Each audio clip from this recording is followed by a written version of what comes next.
Buenas noches, bienvenidos.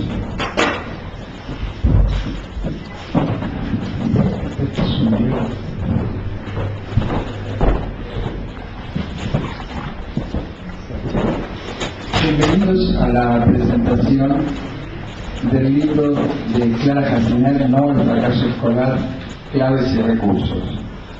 Mi nombre es David Signac, soy el director de la Asociación Latinoamericana de Estudios Freudianos, donde hace algunos años Clara nos propuso un proyecto que se llamaba Chao Fracaso Escolar, que fue, digamos, un pequeño embrión de lo que es este libro como una obra más acabada.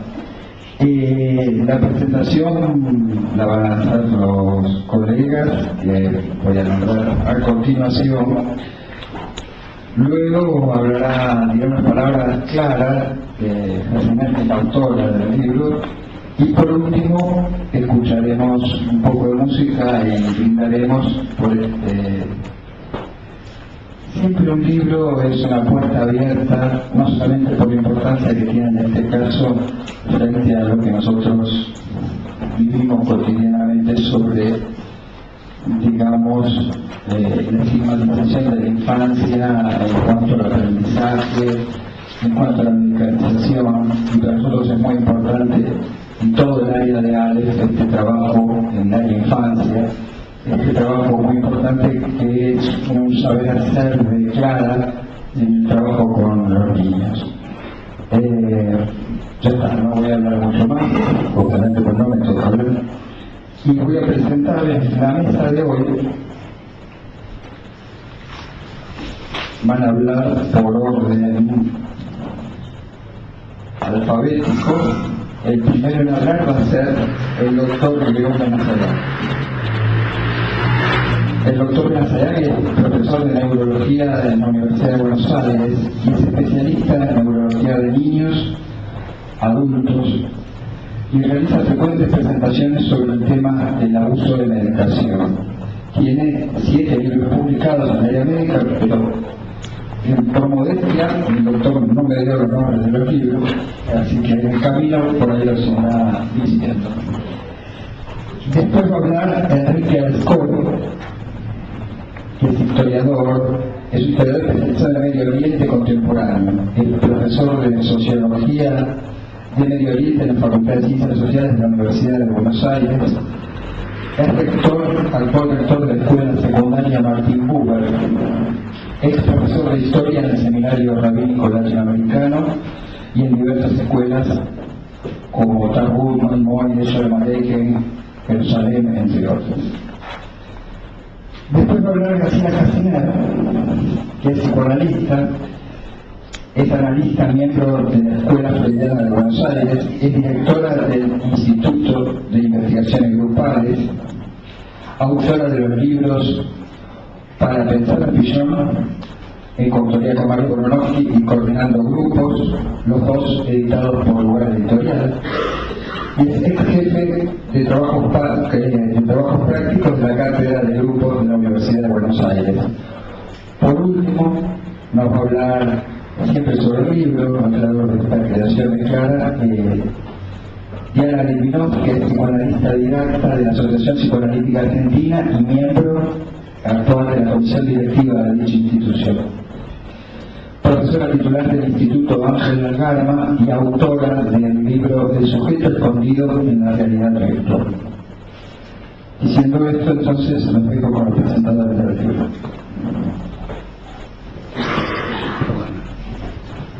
Bueno, muchas gracias por la invitación. Para mí es un gusto estar acá para poder aprender algo y intercambiar opiniones. A fin de atenerme a lo breve del tiempo, he preparado un breve guión. Bueno, es un gusto poder hola, ahora es un gusto poder comentar el libro de la licenciada Clara Jaciner con todos los títulos que tiene, creadora del método Chao Fracaso Escolar, etcétera, etcétera. Su libro hace una apretada síntesis en 14 capítulos con un amplio y fructífero recorrido sobre el tema del fracaso escolar. La primera cosa que hay que destacar del libro es que es fruto de la experiencia. Una cosa es hablar desde un escritorio, digamos así, donde uno escucha, lee, aprende y recrea ideas, y otra es hablar desde la experiencia. La experiencia permite generar ideas, confrontar situaciones y crear nuevos criterios para seguir adelante. Esta habla de la constelación del chico que no copia, que no se concentra y que pelea con otros. Describe en 3 renglones la cara visible del problema. Su texto, dirigido a docentes, profesionales de la salud y a los padres, están en medio del fuego cruzado. Se apoya en el psicoanálisis. Digamos que hoy en día uno, desde el punto de vista médico, neurólogo, ve las distintas teorías y los distintos resultados cuando frente a un problema de tipo emocional, por ejemplo, un duelo, una separación de los padres, una pérdida de empleo, genera una dificultad de aprendizaje en un chico, y si entra a ser tratado por alguien que tiene una teoría conductista, lo que va a ocurrir en último término es que le van a dar Ritalina o alguna otra droga totalmente innecesaria y dañina. ¿Cómo se puede entrenar a un chico que sufre por la separación de los padres o el desempleo? Lo que se necesita es comprender para elaborar la situación afectiva que está transitando. El psicoanálisis es una herramienta valiosa en quienes tienen una preparación adecuada. Fracasar, dice la licenciada, es romperse, hacerse pedazos. Ella plantea claramente la diferencia entre una situación circunstancial y un cuadro congelado, inamovible y eterno. Es la misma diferencia que encontramos desde el punto de vista médico cuando viene un chico que tiene una convulsión. Entonces, un criterio desacertado, a mi juicio, es rotularlo inmediatamente y decir, este chico lo que tiene es una epilepsia, hay que medicarlo. No, una convulsión es una circunstancia, es un evento, es una cosa que acontece, que hay que estudiar, que pasa, que en un 50% de los casos no se repite medicado o no medicado. El mismo enfoque que plantea Clara es el de ver cada caso en particular y no congelarlo como una situación de patología, no verlo como un fracaso, porque si alguien es desde el vamos rotulado como alguien que fracasó en su tarea, va a ser manejado, atendido y mirado desde ese punto de vista. La escuela cada vez se sobrecarga con más responsabilidades. Hace unos años los chicos iban a la escuela a partir de los 6 años. Luego viene la historia del jardín. Y después aparece el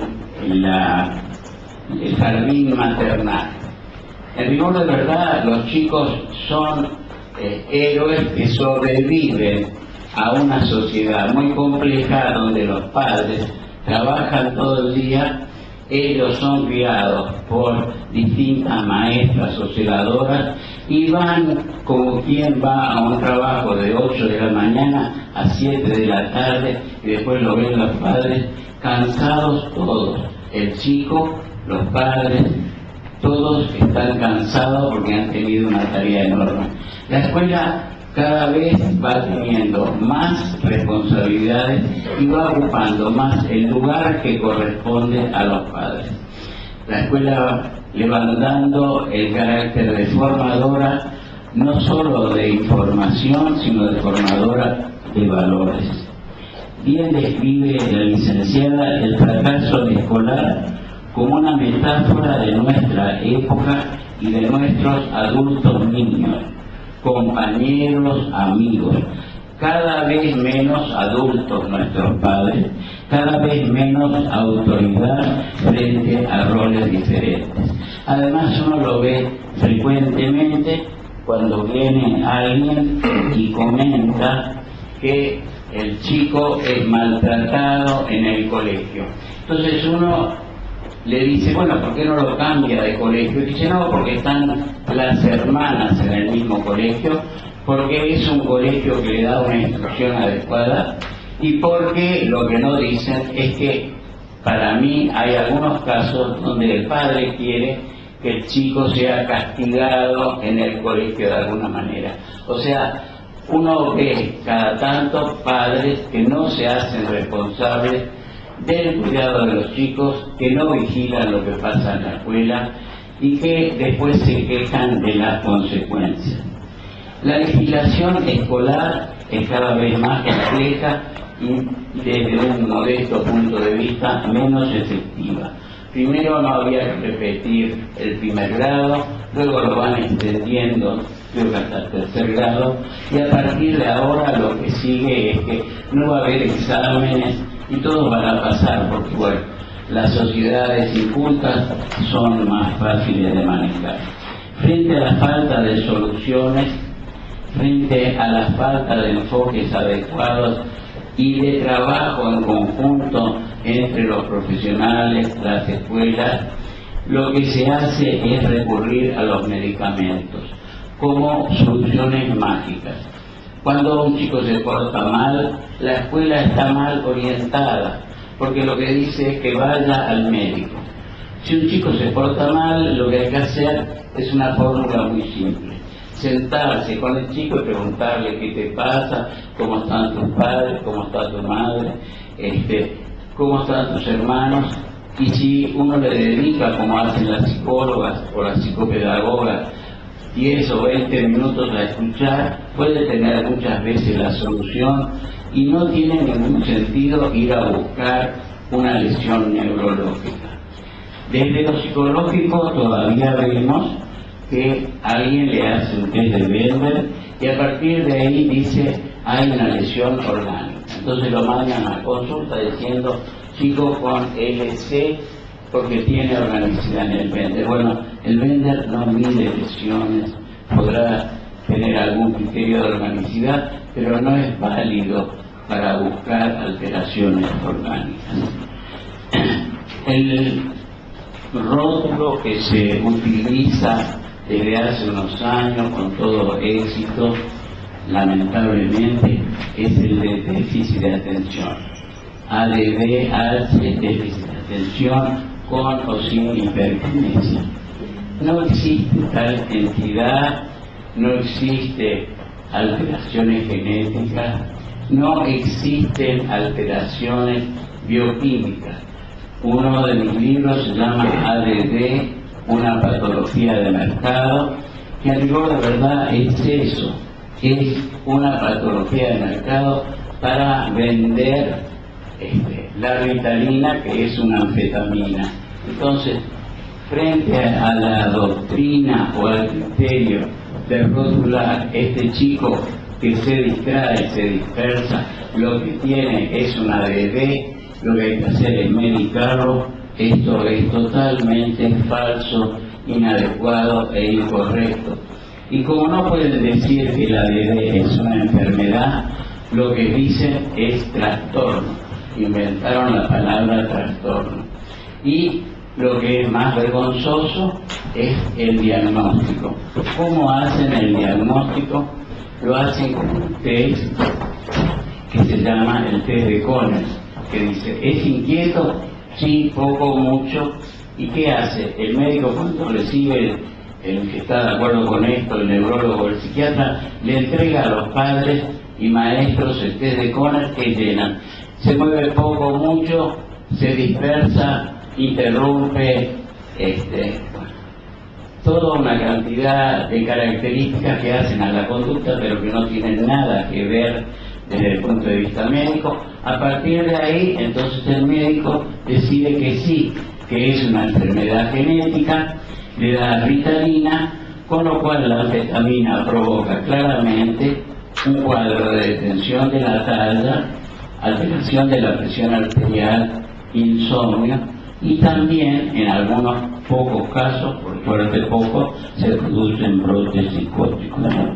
Entonces, para terminar, creo que es fundamental que haya libros como el actual que permiten enfocar una tarea conjunta donde no se focaliza en un rótulo de fracasado, sino se investiga y se estudia cuál es el origen multifactorial.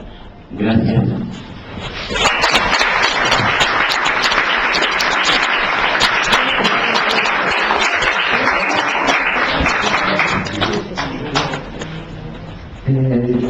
Sí. Enrique, ahora va a hablar Enrique.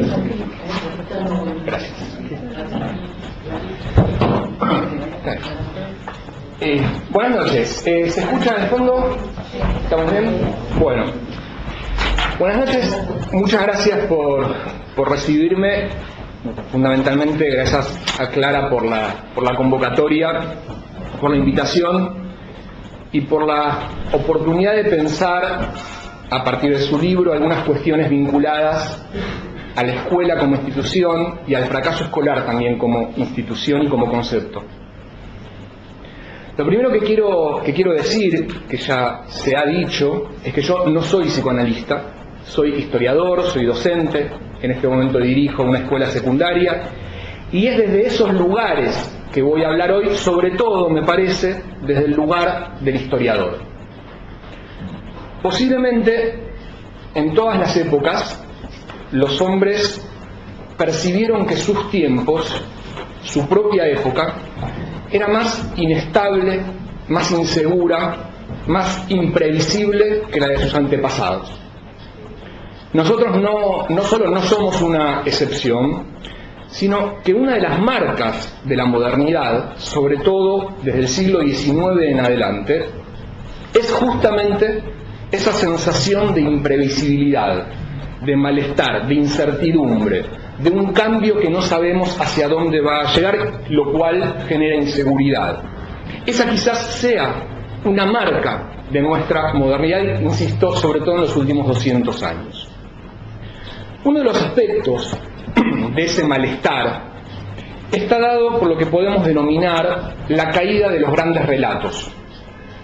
Son muchos los grandes relatos que cayeron a lo largo de nuestra modernidad. El primero, que no es contemporáneo a nosotros, es de por lo menos una generación anterior, quizás dos, es el gran relato del progreso indefinido que había surgido en la Ilustración. La Primera Guerra Mundial, la crisis de los liberalismos, destrozaron ese relato del progreso indefinido. Y luego, más cercano a nuestros tiempos, la crisis de algunos valores de la modernidad, la posmodernidad, fueron poniendo por lo menos en duda otros grandes relatos que habían conformado esa modernidad de los siglos XIX y XX.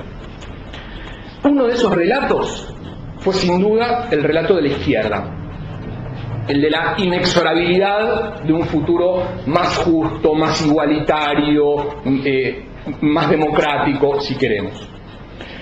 Otro de los grandes relatos que ha perdido su lugar hegemónico, si es que alguna vez lo tuvo en forma consolidada, es el psicoanálisis. Por un lado, por el enorme desarrollo de disciplinas científicas que complementan, que discuten o interactúan con el psicoanálisis, como por ejemplo las neurociencias, pero también, aunque no nos guste, por la proliferación de las terapias alternativas que pretenden hablar desde un plano de igualdad con el psicoanálisis, con la misma autoridad, aun cuando no tengan ninguna base académica. Me refiero, por supuesto, a las recetas rápidas, a los libros de autoayuda, podríamos incluir la rápida medicalización que mencionamos recién, todas las cosas que la gente está dispuesta a hacer con tal de no hacer terapia. Y hacia el final del siglo XX entra en crisis un relato diferente, que es el relato del Estado. El Estado como actor omnipotente, ese Estado entra en crisis. Esto es de nuestra época, esto es de los últimos 10, 20 años, por varias razones. En primer lugar, porque se evidencia su debilidad frente a ciertos actores supraestatales, por ejemplo, los capitales transnacionales, que son hoy más fuertes que muchos estados. También porque los proyectos de inclusión que el Estado prometía se ven fallidos. Con la caída de la Unión Soviética y de ese relato de la izquierda, ese Estado se queda casi sin argumentos para seguir prometiendo más rápido o más lentamente ese progresivo igualitarismo. Y dentro de los grandes relatos que caen entre los relatos identificables con el Estado, está sin duda el relato de la escuela. Es decir, el relato de la escuela como institución estatal. Y esto sí es relativamente nuevo, es contemporáneo a la crisis del Estado. La escuela, el médico, la justicia tenían en su momento una palabra de autoridad que hoy no tienen. No estoy diciendo que eso haya sido mejor, estoy diciendo que existía una palabra de autoridad que tenía la escuela, casi con criterios médicos. La escuela no solamente enseñaba contenidos, sino que podía decir cuándo los chicos debían bañarse, cómo llevar el pelo, cómo llevar las uñas, cómo vestirse, cómo comportarse, cómo saludar, cómo sentarse, cómo pararse. Era en todo sentido, y hasta las últimas décadas del siglo XX, un espacio de palabra de autoridad. Y eso entró en crisis.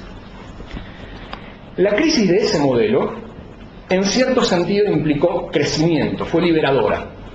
La escuela ya no tiene una palabra autoritaria como la que le pudo haber conferido, y le confirió, ese estatus de autoridad. Pero en otro sentido, fue, no digo empobrecedor, no creo que lo haya sido, pero sí por lo menos fuente de incertidumbre. Y este es el sentido que tiene el fracaso de la escuela como proyecto.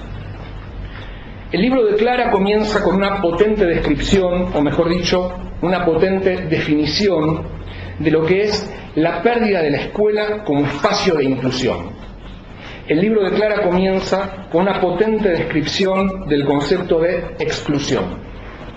Lo verdaderamente preocupante, lo verdaderamente triste, es aquel que ni siquiera tiene la oportunidad de fracasar.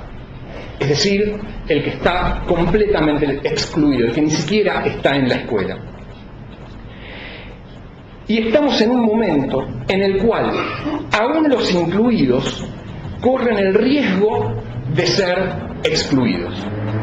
Y esa frontera permeable que no separa dos mundos cuantitativamente diferentes, sino que implica diferencias cualitativas entre estar adentro o estar afuera, esa frontera, digo, está marcada, entre otras cosas, pero en gran medida, por lo que podemos llamar genéricamente el fracaso escolar. Y el fracaso escolar como término puede ser revestido de cierta ambigüedad. No es casualidad que lo usemos. El mismo texto de Clara, por su formación profesional, por supuesto, se refiere al poder de la palabra. Y sabemos nosotros, no solo los psicoanalistas, sino también los historiadores, que las palabras no son neutrales. El fracaso escolar suele ser interpretado como el fracaso del escolar, es decir, el fracaso del estudiante, es decir, el fracaso individual. Si en cambio nosotros tomamos esto que yo venía diciendo de la pareja inclusión-exclusión, podemos entender el fracaso escolar no como el fracaso del escolar, sino como el fracaso del proyecto escolar, es decir, el fracaso de la escuela como factor de inclusión. Hablar de la escuela como factor de inclusión nos obliga, ética y profesionalmente, a pensar en las problemáticas que Clara nos plantea en este libro, porque nos obliga a repensar el proyecto mismo de escuela. Esa escuela, que yo comencé diciendo, ha perdido el valor de la palabra como gran relato, se convierte entonces en una institución vacía, propia de nuestra posmodernidad, pero que puede llegar a ser un enorme factor de expulsión y por lo tanto de exclusión. Por otra parte, se presenta la escuela como una institución extremadamente rígida en su capacidad de cambio. No es esto una crítica a mis colegas docentes. Hay muchos docentes y muchos intelectuales que piensan la escuela y la piensan muy bien. El problema es la capacidad de la escuela como institución para pensarse a sí misma en una situación de cambio. En un mundo en el que la exclusión social, y no hablo de marginalidad, porque estamos en un mundo en donde hay población no solo marginal, es decir, que vive en los márgenes, sino excluida, generaciones enteras de excluidos, en un mundo donde esa exclusión forma parte de la lógica del sistema, es imprescindible que la escuela reformule su función para recuperar ese lugar de palabra autorizada, que será reconquistado solamente si puede ser significativa para los escolares y para las familias como factor de inclusión. Uno de los síntomas de esta rigidez de la escuela como dispositivo es abordado por Clara cuando se refiere a las etiquetas, los rótulos de los buenos o malos estudiantes, del alumno que entra en la norma o del alumno problemático, del alumno violento, del alumno con dificultades, del alumno que fracasa. Es sintomático que en un mundo que está tratando de armar relatos alternativos, caracterizados por las identidades múltiples, por las identidades mutables, por identidades no esenciales, en fin, por identidades que están permanentemente en diálogo, en movimiento y en transformación, necesite una escuela que todavía fija, que todavía impone rótulos, que son lo contrario a lo múltiple, a lo dinámico, a la transformación. Tampoco es neutral, entonces, el lenguaje, cuando ese alumno que tiene algún tipo de anormalidad, es decir, no entra en la norma, que no ha sido bien integrado a lo que la escuela esperaba de él, tiene el fantasma, ni más ni menos que de la repetición. Por último, el libro de Clara nos propone un desafío que me parece sumamente interesante. Se trata de recuperar la trama vital del alumno, los detalles de su vida interior, individual, particular, única, pero que solo puede comprenderse desde su interacción social, familiar, comunitaria y colectiva. Es pensando de esa manera, con la inclusión en comunidad como objetivo, que podremos desterrar la escuela que parece medir éxitos o no éxitos, es decir, que parece legitimar y repetir la idea del fracaso escolar. Muchas gracias.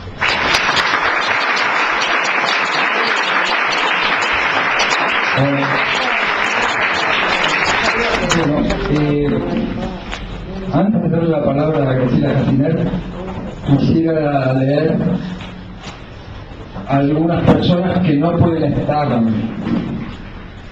de cuerpo presente, como se diría, pero están con su letra, con su palabra. Éxitos y felicitaciones por la publicación, Clara. Quiero ya tener un libro. También publicaré la novela en la revista de noviembre y un párrafo del texto. Un saludo, Juan Díaz, director del Instituto Superior de Psicología Social de Bahía Blanca, creador y director de la revista de Psicología Social para Todos. Clara, estoy fuera del país, pero te deseo lo mejor y felicidades por el libro. Liliana Feierstein, autora del libro Habitar la letra.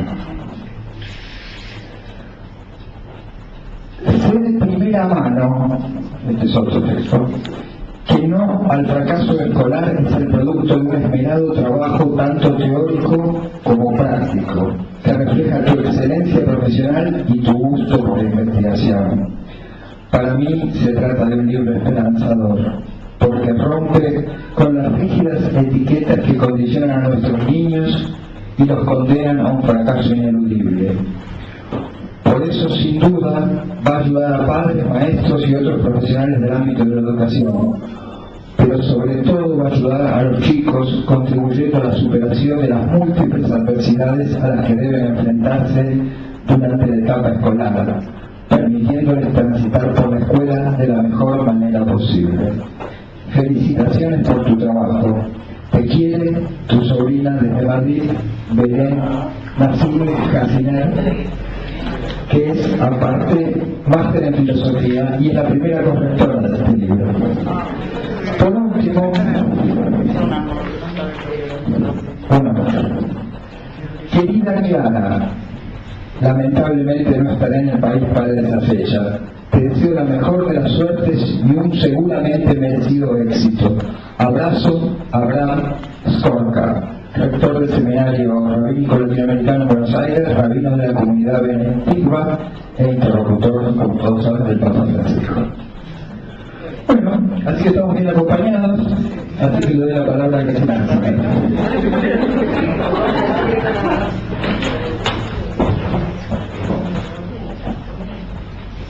Bueno, hermana, ¿qué decir?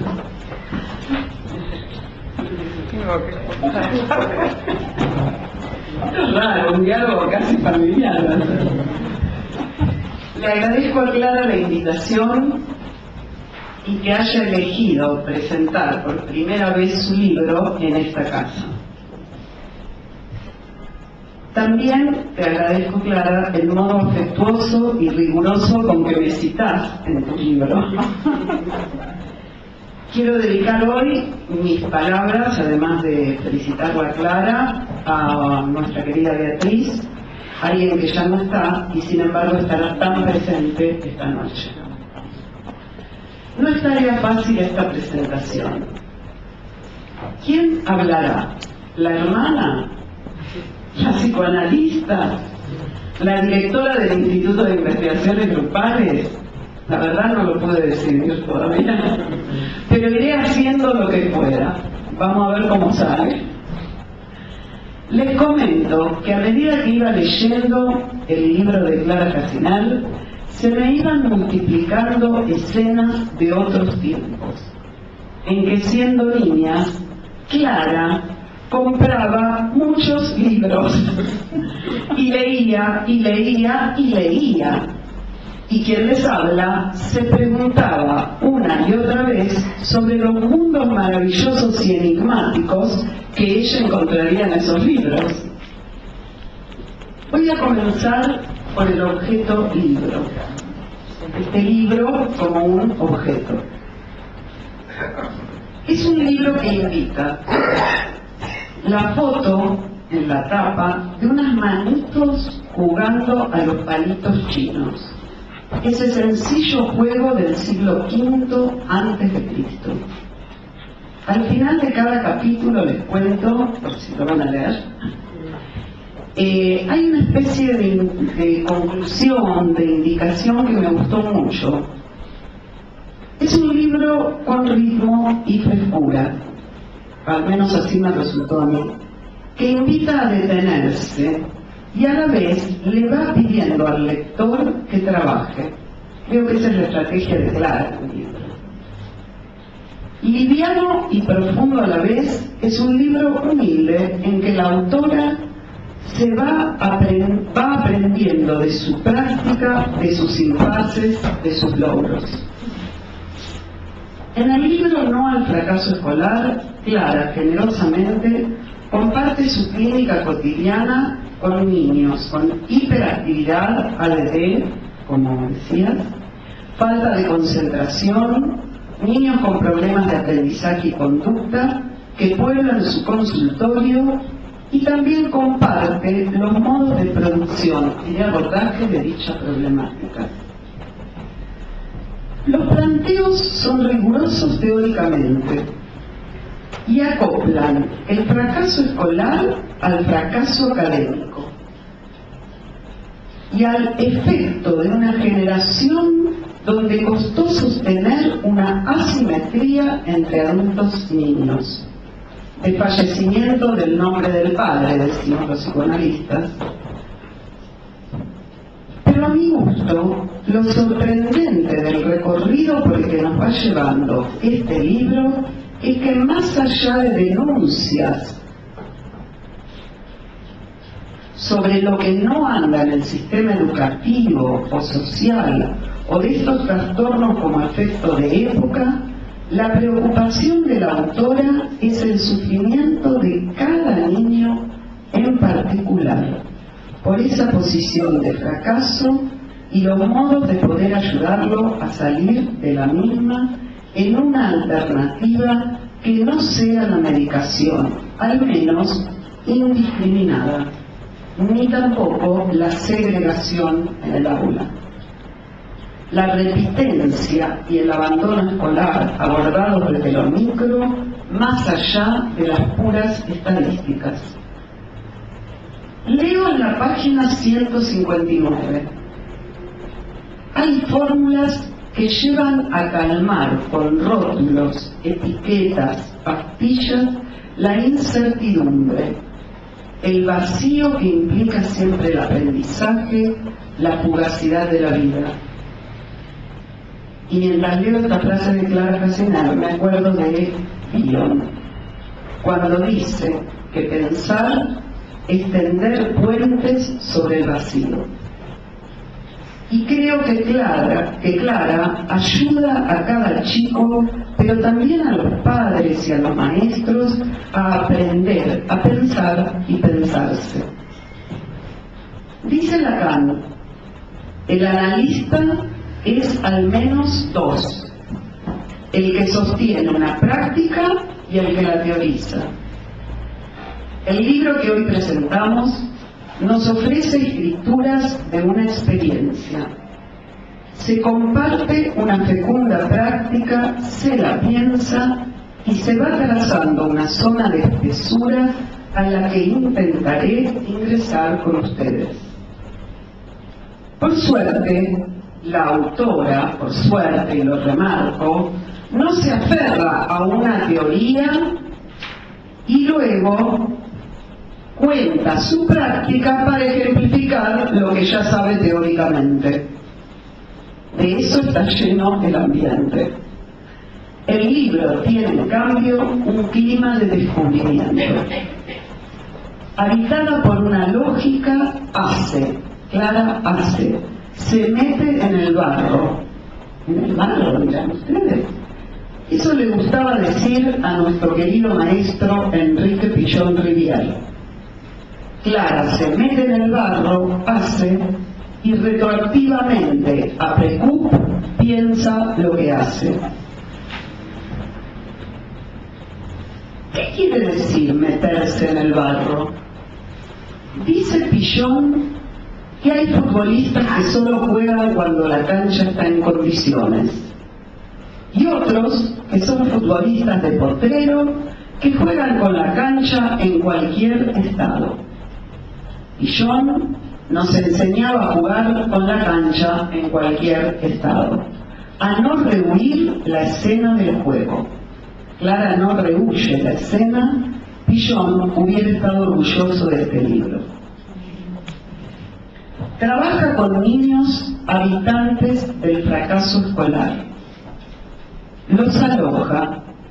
Está convencida que un cambio es posible y eso opera eficacias en sí mismo.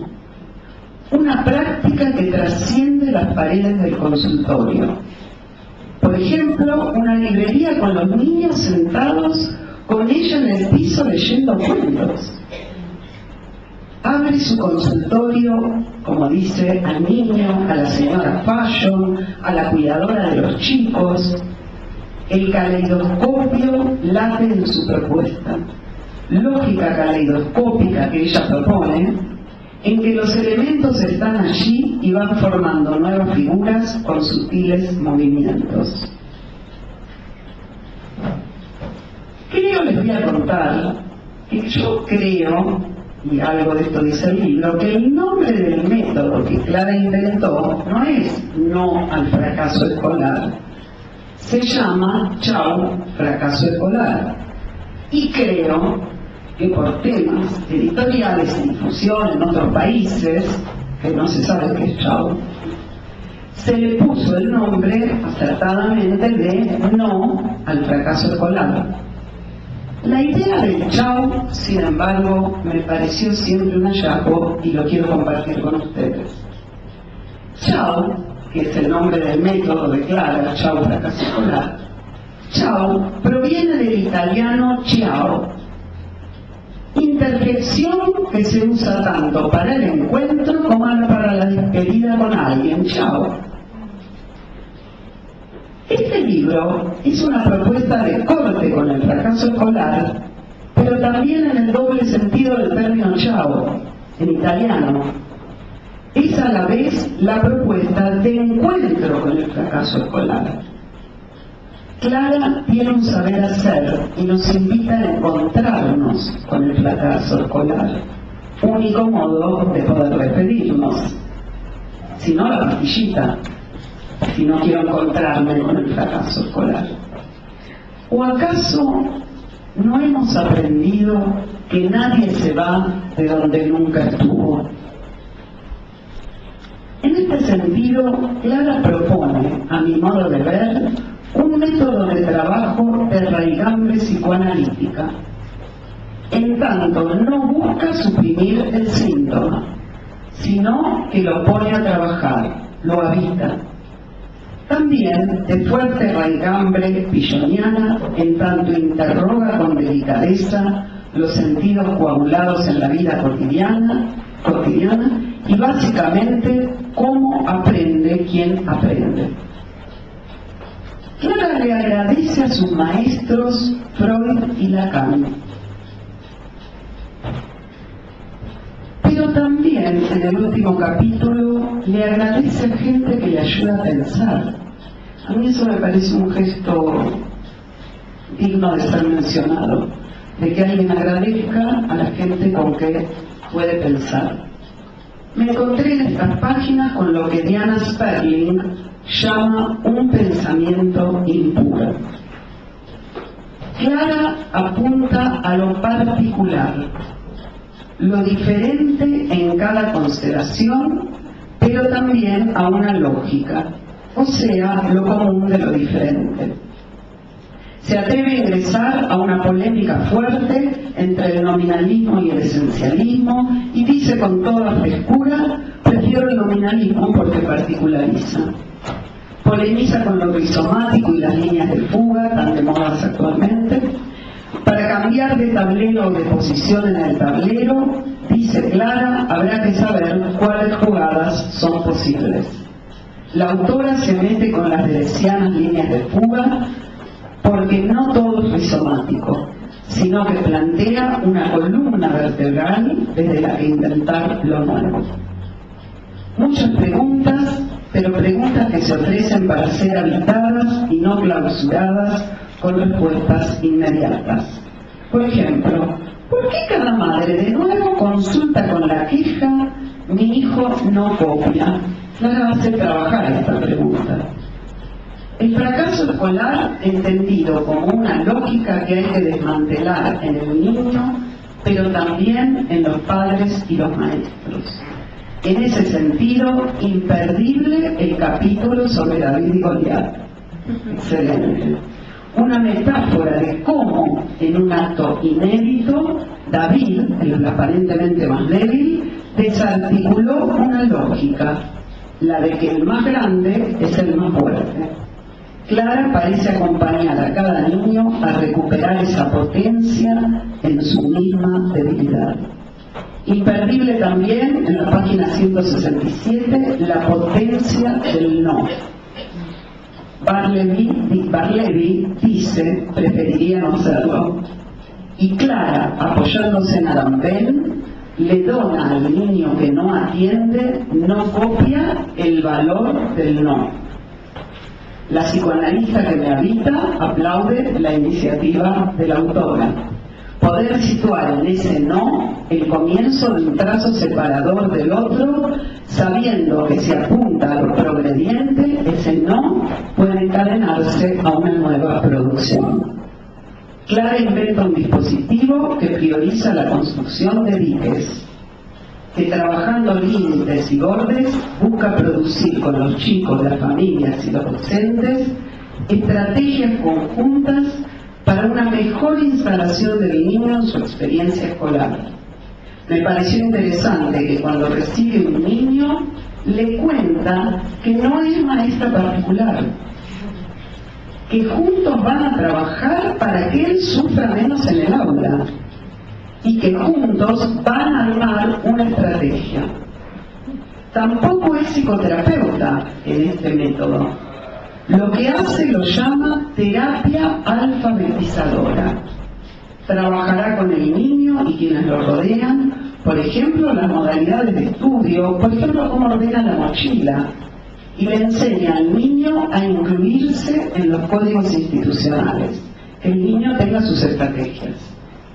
Habla de alivio, y yo digo que un modo de trabajo alivie lo que viene como mandato superyoico coagulado o anude lo que viene como impulso desenfrenado es verdaderamente promisorio. Dice Clara: ayudaré si soy capaz de imaginar la trama vital de ese niño, de imaginarla. Y el libro me entusiasma cada vez más. Y me vuelvo a acordar de Bion, de Dolto, de un espacio imaginario en la mamá que no será sin efectos en el psiquismo de su hijo, efectos en la dirección de la cura de un analista que puede imaginar la trama vital de un niño, alojarla. Se crea entonces una zona intermedia para el paciente. Absolutamente original la idea de Clara de la rebelión de los adultos. Yo cuando vi que hablaba de rebelión esperaba encontrarme con la rebelión de los adolescentes, pero ella habla de la rebelión de los adultos. Los adultos, según Clara, se rebelan a aceptar el límite. Los duelos, o sea, se rebelan a donar la falta. La psicoanalista que me habita diría castración, se rebelan a la castración. Y a la par, su convicción de que los adultos tenemos algo para brindar a las nuevas generaciones. Y una sorpresa. El otro día, conversando con Clara respecto a una intervención que está haciendo en una escuela inglesa, me comenta: voy a empezar el taller con el saludo de taekwondo. ¿Qué? Le dije, estábamos tomando un café, ¿qué? ¿Vas a empezar el taller en una escuela inglesa con el saludo de taekwondo? Clara, la tranquilidad de alguien que toma recursos de su propia experiencia y que puede articularlos a una lógica, vaticinaba anticipadamente la eficacia de la operatoria. Ya, ¿sí la terminó? Clara formó generaciones de observadores de grupos. Pensó y escribió bastante sobre el tema y ahora también en su libro lo convierte en instrumento. Ante la ilusión de una pastilla que pudiera hacer que el niño no moleste, que copie lo que hay que copiar, que preste atención, la autora nos acerca la idea de complejidad. El psicoanálisis, la psicología social, también nos acerca la filosofía, juegos y hasta el mismo taekwondo que ella practica con tanto gusto. Abrevando en Lacan, podríamos decir, en estos casos de niños de tanto fracaso escolar, con la palabra no alcanza. Entonces, Clara se sirve de diferentes intervenciones, podríamos decir, en lo simbólico, pero también en lo real y en lo imaginario. Diferentes intervenciones articuladas por una lógica. Lo que importa es la dirección de la operatoria. Dirección en el sentido de vectorialización, o sea, hacia dónde apuntamos con lo que hacemos, con cada paciente, con cada niño. Podríamos decir justamente que en la multiplicidad de los recursos de los que Clara se sirve, ella avanza en una dirección, la de favorecer la construcción de bordes y producir efectos de subjetividad. Orienta sus intervenciones a un cambio de posición subjetiva, que el niño, pero también los maestros y los padres, puedan situarse de otra manera en la escena. Clara plantea que los niños, así llamados hiperkinéticos, deambulan perdidos en el laberinto sin luces, dice, sin luces referentes que se los ordenen. Dice que los hiperkinéticos deambulan por laberintos. Interesante categoría, ya que la autora refiere a niños no psicóticos ni autistas, sino niños que no tienen señalizado ese laberinto. Clara piensa, como Frege, y su lógica matemática, que el concepto recorta lo proteico de la cosa. Un problema inevitable es abordado en el libro, el de los límites, la agresión, la violencia, la impulsividad y la hiperactividad. Busca desetiquetar que los niños del fracaso escolar vuelvan a ser niños traviesos que aprenden. La palabra como don, Clara descubre que hay muchos niños a los cuales no se les habla, no se les dona la palabra. Las palabras del otro habitan al sujeto, pero ella va siguiendo una interesante filigrana de palabras que se dicen al niño. Y entonces un interesante planteo. En tiempos de tanta tecnología y empastillamiento de los niños, en que los analistas en todo caso repetimos que el inconsciente está estructurado como un lenguaje, ella nos recuerda mejor que a los niños les hablen. Las palabras cortan lo magmático, cortan ese laberinto sin señales.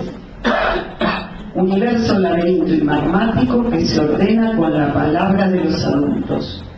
El no permite al niño sentir un borde, confiar en que hay un guía en el laberinto, nos enseña Clara. Bueno, y para concluir, lean el artículo de Taekwondo, página 133, aprendí muchísimo de Taekwondo, lo recomiendo, estoy por ir a hacer Taekwondo, nunca lo había pensado, me convenció, juro. Clara se apasiona con la lectura, con el estudio, con su profesión y también con el Taekwondo. Y que una apasionada lectora y una profesional y creativa escriba sus propios libros resulta una fiesta. Así que queda mucho por tejer y destejer y espero que este sea uno más de una serie.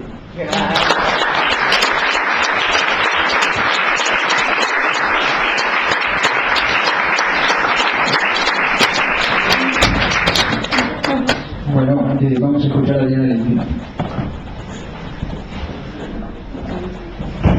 Bueno, es un gusto para mí estar en Ares y compartir con ustedes la presentación del libro de Clara, a la que me unen lazos desde la adolescencia y múltiples encuentros en el recorrido profesional. También fue un gusto escuchar los excelentes comentarios que me precedieron. Bueno, cuando abrimos un texto, como dice Clara, nos guiamos por el título. La expectativa es hallar un desarrollo en concordancia con ese título. En el caso, claves y recursos para enfrentar el llamado fracaso escolar. Pero nos espera un abordaje que nos lleva más allá del tema propuesto. A partir de la dinámica aprendizaje de enseñanza, Clara nos conduce con lenguaje y ejemplos claros, con profundidad psicoanalítica y experiencia de vida, a cuestiones que hacen al posicionamiento del adulto y del niño. Y cómo este posicionamiento va a influir en permitir o no el acceso al simbolismo en el chico. Podemos decir que para que un chico crezca es necesario que el padre y la madre terminen de crecer. Clara cuestiona conceptos tomados como naturales, como las calificaciones de suficiente e insuficiente. Es cierto, siempre pensamos que esto estuvo desde siempre y va a estar desde siempre, pero en realidad se trata de conceptos relativos a un parámetro. Y habría que ver cuál es el parámetro establecido.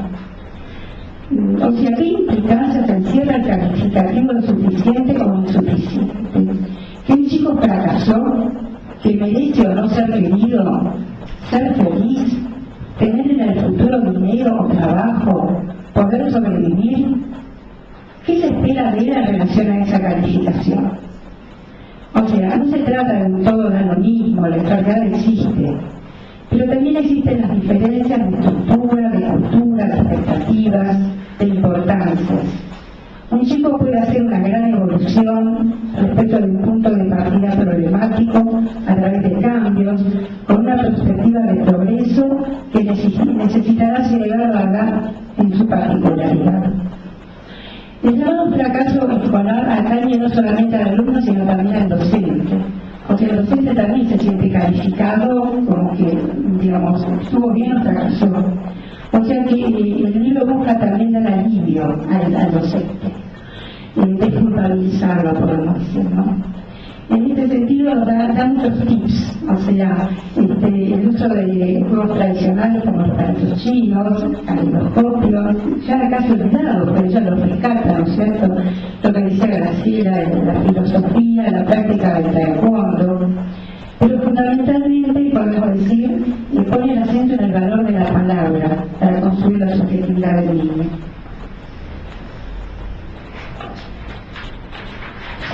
Un tema que aborda Clara, que también acá he abordado repetidamente, es el llamado la medicalización o patologización de la infancia. O sea, la enfermedad considerada de la época de los niños es este famoso ADD, y suele ser automáticamente medicada. Padres y maestros piden la pastillita.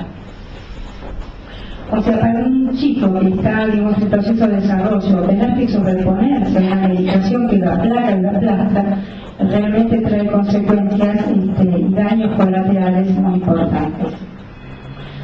Ha sido repetidamente señalado por los psicoanálisis el debilitamiento de la figura paterna en la familia y por ende de la función paterna. Las normas, reglas y lugares dentro de la estructura edípica ya no quedan tan claras. El discurso postmoderno propone una saturación de estímulos sensoriales.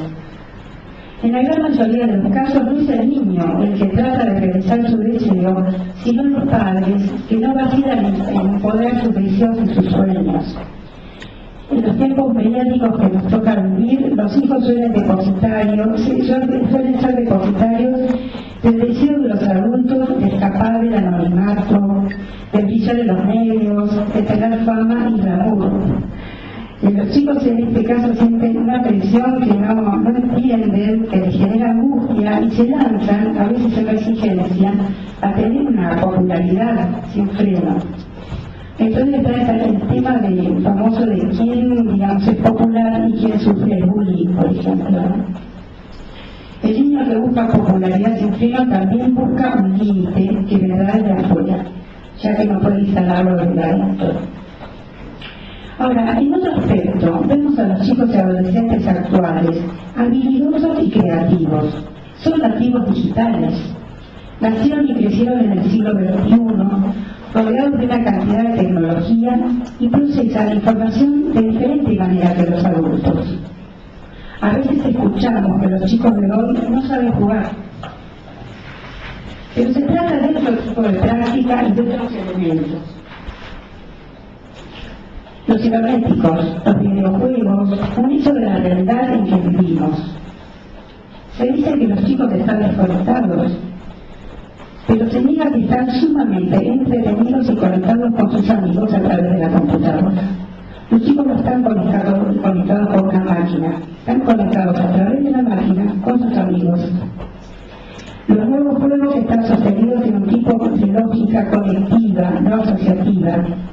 Los caminos de conexión son reversibles, el tiempo es inmediato y el espacio se acorta.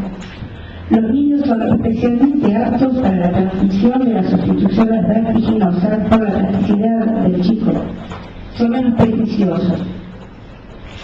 La inteligencia y velocidad con que los niños buscan y acceden a una multiplicidad de datos que coexisten en tiempo y espacio son una promesa para proyectar desarrollos enriquecedores que esquiven los reglas de una información encasillada y lineal. En este sentido me resultó muy interesante el tema de cómo es la escuela hoy en día y cuál es la escuela que se puede proyectar, ¿no? Con las posibilidades que ofrecen las máquinas, el niño participa construyendo a veces sus propios personajes, su música, sus videos, con un toque de diseño singular. La facilidad con que los jóvenes entran en consonancia con el lenguaje cibernético presenta una situación paradójica. En general los chicos demandaban el auxilio de los mayores en todos los terrenos. Ahora muchas veces son los mayores que demandan el auxilio de los chicos en el tema de la computadora y el tema cibernético. Esto genera a veces como el temor de que se pierda la autoridad paterna por esta circunstancia. Situación que, bueno, si uno piensa cuál es la función paterna, se da cuenta que no va a ser cuestionada por esto, pero muchas veces existe este temor, ¿no? O sea, también, digamos, el ver a los chicos tan entretenidos y conectados genera en el adulto una sensación de exclusión. Y muchas veces impone ciertas restricciones al uso, digamos, de la tecnología con determinadas justificaciones que tienen que ver más con esta exclusión, cierta envidia y con un deseo de volver a tomar las riendas y volver a tener el poder. No el fracaso escolar tiene la valentía de revertir la mirada desde el chico problema hacia el padre, problematizado y problematizante, con el que podemos identificarnos, por supuesto, cualquiera de nosotros, y el libro lo permite porque ya sabemos que la función paterna es siempre frágil. Señala en este sentido el interjuego entre flexibilidad y límites. El padre se ve la necesidad de decidir de manera responsable y se encuentra con que no es posible evitar el malestar, tanto en el caso de decir que sí como en el decir que no. Toda decisión implica una renuncia. Les leo una viñeta que trae Clara y que titula Viernes por la noche. Dice Clara: la mayoría ha pasado por el instante álgido de atender el teléfono un viernes por la noche y escuchar la voz de la nena, adolescente de 16 años, a quien se suponía jugando al té o escuchando música en lo de una amiga. Llama no para pedir permiso, sino para informar a los padres que se está yendo a un boliche del cual, por supuesto, no conoce el nombre y, aunque sabe que queda 20 cuadras, desconoce en qué zona está ubicado. Los adultos se encuentran ante una situación de hecho. La vertiginosidad del momento les exige tomar decisiones rápidamente. Más aún, dado que cuando los padres, apoyando una mano en la pared para sostenerse, preguntan si va con la amiga y si la lleva el padre de ella, la nena dice: por supuesto que no, ya somos grandes, los van a venir a buscar unos chicos que conocimos. ¿Por qué?, pregunta la nena, que se cree mujer. ¿No confían en mí? El que tenga la respuesta, que levante la mano. Clara no da respuesta, señala lo imposible de una decisión sin renuncias. Esta situación, como tantas otras, nos enfrentan a tener que renunciar o a una dulce tranquilidad o a los deseos de ser reconocidos por los hijos como los padres piolas y no como los viejos.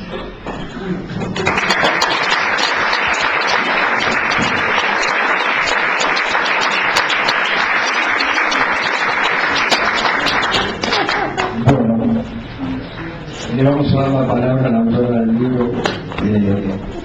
Después de que hable Clara, los voy a invitar a que pasen a brindar por este libro y a escuchar un poquito de música de un grupo que se llama Los Hijos de la Lágrima. Bueno, buenas noches. No se preocupen que esto es corto. Y además lo más importante. No les habían dicho que era lo más importante. Bueno, prepárense. Por suerte es breve. Bueno, buenas noches. Les voy a hablar brevemente de 3 puntos. 1, agradecimientos. 2, una frase que me gusta mucho. 3, una reflexión breve, pienso. lo mejor de todo está en el libro. No es esa la reflexión es otra. Esta es ineludible, por otro lado. Bueno, agradecimientos. En primer lugar, a quienes se hicieron presentes aquí, los presentadores, porque seguramente desde la mirada valiosa de sus aportes ayudarán a que las hojas escritas y firmadas por mí y editadas por Editorial Lugar transiten un recorrido de producción que las torne en un libro. A quienes vinieron a compartir un evento cultural y de amistad y los que lo hicieron en los auspicios que escuchamos. A Editorial Lugar por su perseverancia, su deseo de publicarlo y su aporte en muchos aspectos de lo gráfico y lo textual. A ALEF, institución con la que trabajo en ámbitos que valoro mucho, como el del aprendizaje, por haber organizado y alojado este evento que nos convoca en este hermoso y cálido espacio físico y simbólico. A Belén Mazzini, mi sobrina, quien desde España y con brillantez y pasión fue la primera correctora del texto. Fue dura la experiencia. Bueno, principalmente a mi hijo, acá presente, Leonardo Goldfarb, a quien le dediqué el libro y que es lo más importante que hice, aún más importante que el libro. 2. La frase prometida. Un buen libro nunca ha dicho su última palabra. Néstor Cordero, para quienes no lo conocen, es un filósofo argentino muy bueno. ¿Cómo? ¿Quién quiere decir la última palabra? Bueno, cada lector hará entonces de mi libro no solo un libro, sino un buen libro, ya que cada uno tendrá con él una conversación particular. Y ahora viene la reflexión, cuyo título, provisorio al menos, es acerca de los márgenes. A menudo me he preguntado en mi tarea terapéutico-alfabetizadora con niños y también en la que realizo en tanto consultora en instituciones educativas, ¿cómo es que los cuadernos de los niños portan márgenes? Durante bastante tiempo me molestaron un poco los márgenes, desde la infancia. Eran como un obstáculo a la creatividad. Siempre los traté de atravesar con todos los colores de virome posibles. Ahora bien, observando los cuadernos a veces caóticos y desmembrados de los niños que cursan los primeros grados, veo que los márgenes y renglones también a ellos los molestan. Con frecuencia constaté que los niños hacían lo mismo que yo, incluyendo ellos, además, borroneos, tachaduras y otros detalles desprolijos. Sin embargo, ahora puedo ayudarlos. Porque me amigué con los márgenes. Dice Liliana Feierstein, autora del libro Habitar la letra, tomando a Walter Benjamin y a Emanuel Levinas, que el Talmud es muy rico y persiste porque incluye escritura en los márgenes y acotaciones y discusiones de los sabios al pie de página. Se refiere a la escritura en los márgenes y a los comentarios y discusiones al pie de página como apertura a la infinitud, quiebre de la totalidad. Enfatiza el poder subversivo de las notas al pie, que resquebrajan la homogeneidad y aparente transparencia del cuerpo lineal del texto. Rescato este concepto y propongo a los adultos escribir en los márgenes, crear acontecimientos vitales cuestionando lo dicho pareciera a veces para siempre, en cada vida de una persona. Como la autora nos dice, allí se quiebra el dogmatismo del texto central, y cada vida tiene un texto central. Allí se subjetiva la lectura y la escritura. Allí, propongo, pueden emerger lógicas ricas e inéditas. Ahora bien, un margen, ¿es acaso una línea? ¿O más bien consiste en el terreno blanco que queda demarcado entre la misma y el borde izquierdo de la página? ¿O abarca ambos aspectos? ¿Para qué está entonces el margen? Propongo concebir los márgenes como territorios de subjetivación que habilitan a cuestionar el dogma. No es lo que habitualmente pensamos que la página incluye un margen, sino, para mi criterio,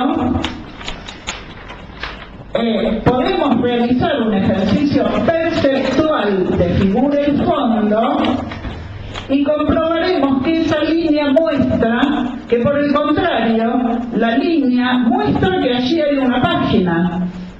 Descubro en mi tarea psicoeducativa, por otro lado, que para poder escribir en el borde, para subvertir una lógica creativamente y de modos que preserven lo simbólico, es imprescindible antes construir e instalar márgenes, ya sean una línea o una zona.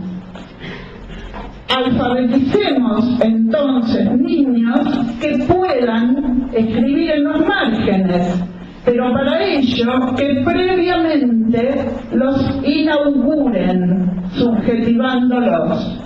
Para ellos, legitimemos en tanto adultos esa línea y esa zona que indica territorios acotados. Primero alfabeticemos en la línea de la construcción de márgenes. Ahora los dejo con el libro y el deseo de que lo conviertan en tal, escribiendo en los bordes.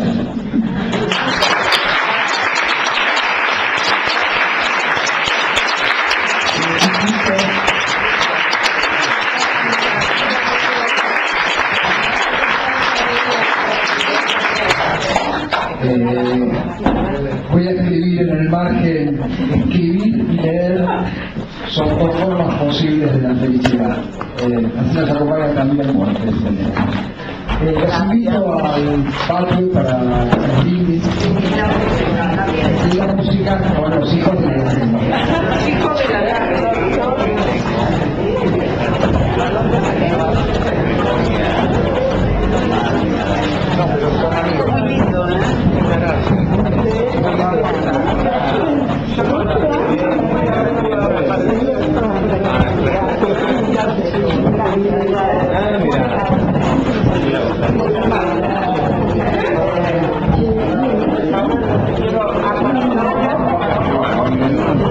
Claro,